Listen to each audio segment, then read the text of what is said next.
During my lunch break at work, I found myself speaking in hushed tones, a stark contrast to the unintentional volume of my recent phone call.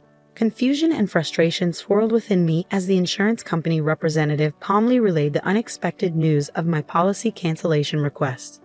This wasn't something I had arranged. My insurance journey began through the persuasion of my sister-in-law Rachel, an insurance agent. She recommended a savings-oriented life insurance policy, albeit at a premium rate. As Stella, a 40-year-old office worker, residing with my husband and daughter, today had already presented its challenges. The morning chaos ensued with my husband announcing an impromptu business trip, leaving our daughter fretting over a misplaced math textbook.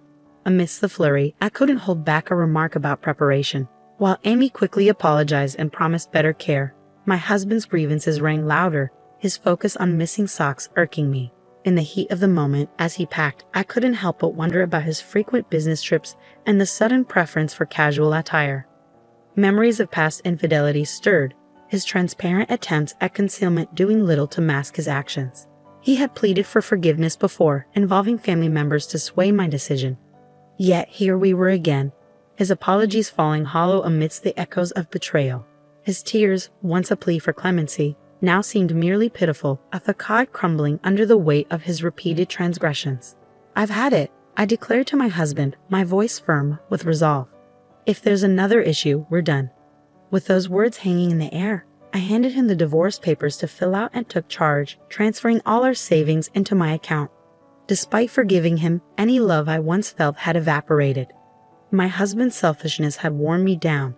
His neglect of our daughter Amy and his inability to prioritize her well-being or spend quality time with her had eroded my patience. But for Amy's sake, I planned to endure a while longer before initiating divorce proceedings. The morning turmoil over Amy's missing textbook left me drained. With no time to pack lunch, I sought refuge in a deli near my office during my break. A poster from an insurance company caught my eye, triggering a memory of the policy I held, promising a celebratory cashback after a certain period. The anticipation of this bonus brought a glimmer of excitement, igniting my thoughts of how I could use the money, perhaps for new fall clothes for Amy. Yet my optimism was short-lived. A visit to the bank to update my passbook revealed no celebration money, and to my surprise, this month's insurance premium hadn't been deducted. Suspicion crept in, fueled by my husband's shady actions earlier that day. A call to the insurance company, only to find my sister-in-law Rachel absent, led to another woman explaining the cancellation of my policy. Despite her assurances of paperwork being in order, I sensed something amiss. The absence of any deposit for cancellation fees further fueled my doubts.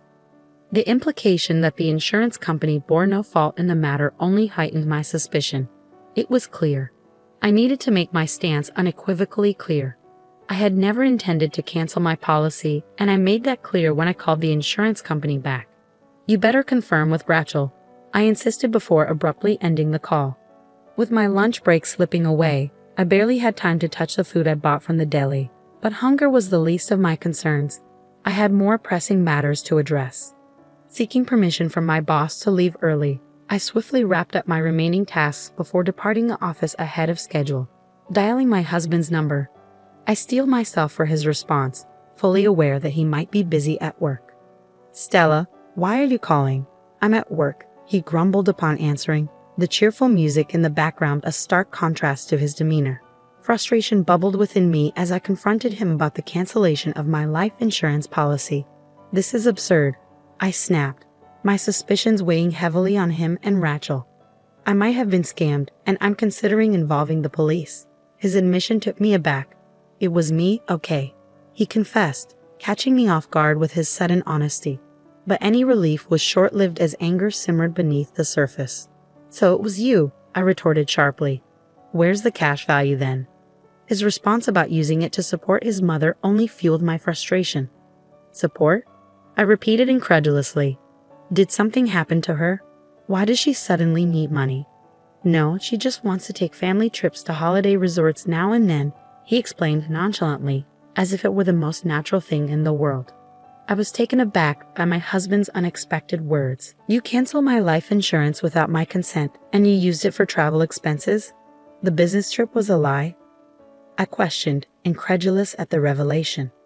Yeah, I'm the beneficiary, so I don't see a problem, he boasted, his excitement palpable as he described the luxury hotel lobby he was currently in. It seemed as though being caught red-handed only emboldened him. Frustration surged within me as I attempted to reason with him. Why did you cancel without my consent? I'm the one paying the premium from my own salary, I argued, only to be met with dismissive remarks about being healthy and able to take out another policy. His lack of understanding left me with a pounding headache. Do your parents and Rachel know that you cancel my life insurance without my consent? Didn't my father-in-law say anything? I pressed, hoping for some semblance of accountability. But his nonchalant response only fueled my irritation. Rachel is obviously an accomplice. You and Rachel forged my handwriting and stamped it, right? I accused, dismayed by their apparent disregard for my consent. His attempts to justify his actions fell flat. I want to take a break and have some fun once in a while. It's okay, right? We came on a family trip and everyone's happy, he insisted, oblivious to my concerns. The exclusion of Amy and me from his definition of family stung. Isn't your family Amy and me? Insurance is for emergencies, and I'd be happier if I didn't have to use it. Shouldn't you consult me first if you want to support travel expenses? I countered, growing increasingly exasperated by his childish excuses. His refusal to acknowledge the gravity of the situation only fueled my frustration. You're making me not want to talk by getting angry like this. What a pain in the ass if you keep up this bickering, he retorted, further straining our already tense exchange. I wouldn't mind getting a divorce, I muttered under my breath, contemplating the possibility. I bet you couldn't pull it off. My husband's newfound assertiveness, perhaps fueled by the tourist ambience, didn't escape my notice. Understood, I replied tersely before ending the call.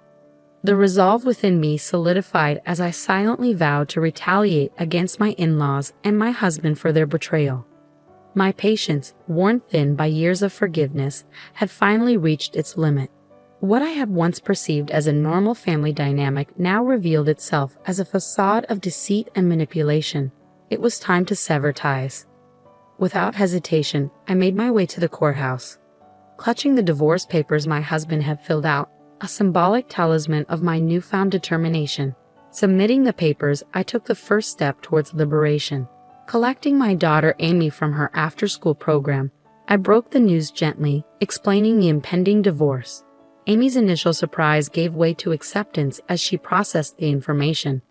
Upon arriving home, Amy's innocent question caught me off guard. So, Dad isn't coming back home anymore? She asked, prompting me to clarify the situation. Your dad won't be back tonight because he's on a business trip. We're getting divorced, so we'll be living separately, I explained gently, unaware of the depth of her understanding.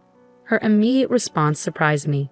Then let's start packing right away, she urged, her determination evident. Confusion swept over me until her next words brought clarity. You're breaking up with Dad, right? You don't have to cry anymore. I don't like him because he's always mad, she confessed, revealing a hidden layer of her resilience.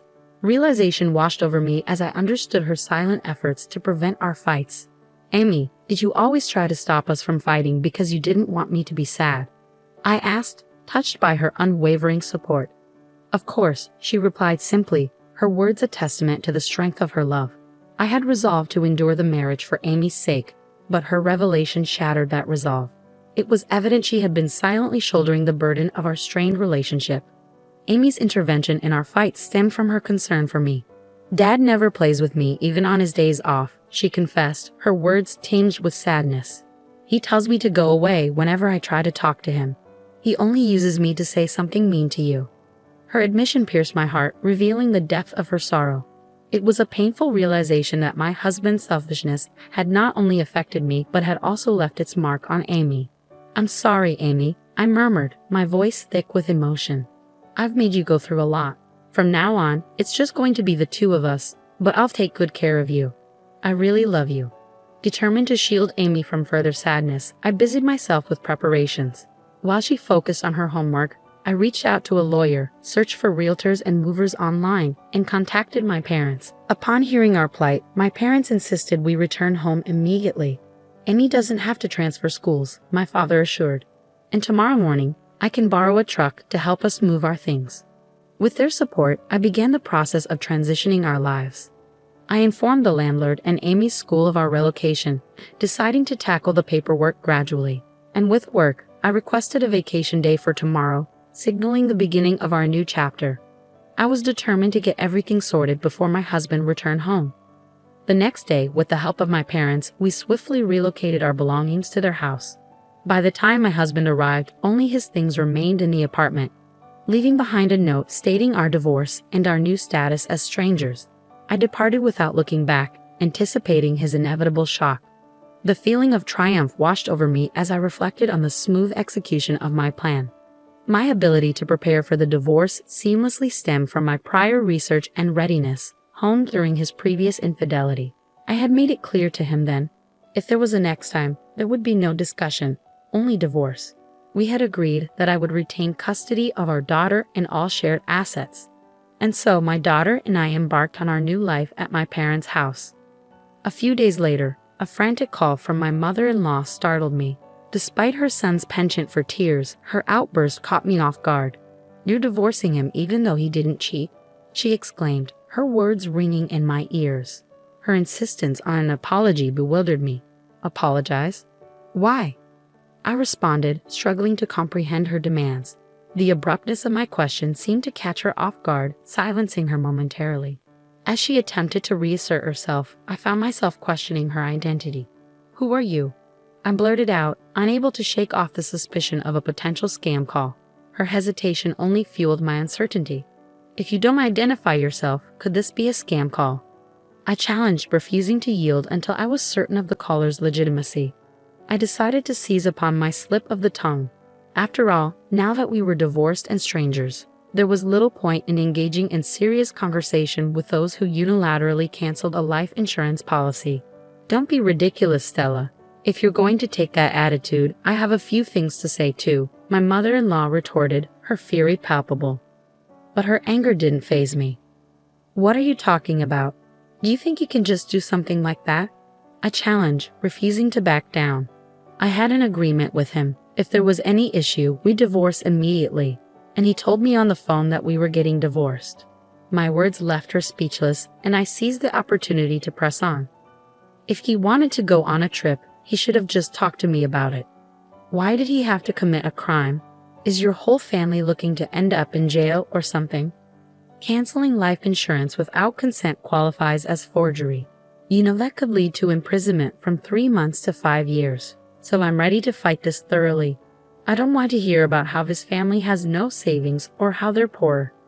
My husband might have just done this nonchalantly, but that's precisely why I can't forgive him. The mention of imprisonment seemed to catch her off guard, and she faltered, but it was too late. I hung up and blocked all calls from my husband's family. After that, my husband was so shocked by the divorce that he voluntarily left his job and became a shut-in. As for the life insurance issue, we utilized the financial ADR system, which successfully resolved insurance-related disputes outside of court. Rachel, my sister-in-law, faced disciplinary action and was fired from her insurance company. The incident even made minor headlines, causing the in-laws to become the talk of the town, shamed by relatives who told them to have some common sense and shame. Both my husband and Rachel found themselves unable to work and in a financial crunch. Meanwhile, I was living freely with my daughter Amy back at my parents' house. Determined to make up for the hardships Amy had endured, I showered her with plenty of love.